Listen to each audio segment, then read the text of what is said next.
Surat railway station પર ફરી નશાના સામાનની હેરાફેરીનો પર્દાફાશ થયો છે। રેલવે સ્ટેશન પર 29.965 કિલો ગાંજા સાથે બે મહિલા ઝડપાઈ। પ્લેટફોર્મ નંબર 1 પરથી 14 લાખની કિંમતના ગાંજા સાથે બે મહિલા ઝડપાઈ।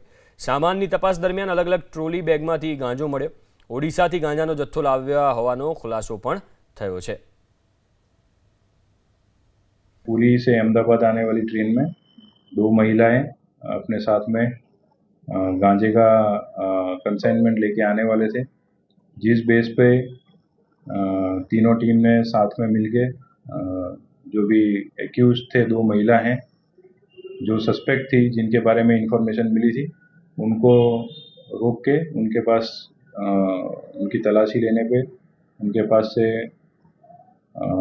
अंदाज से 30 किलो जितना गांजे का जो कंसाइनमेंट है वो मिला था। वो दोनों महिला एसी कोच में ट्रैवल कर रही थी और उनके पास में दो ट्रॉली बैग और दो बैकपैक में ये अलग अलग पार्ट में गांजा लेके आ रहे थे।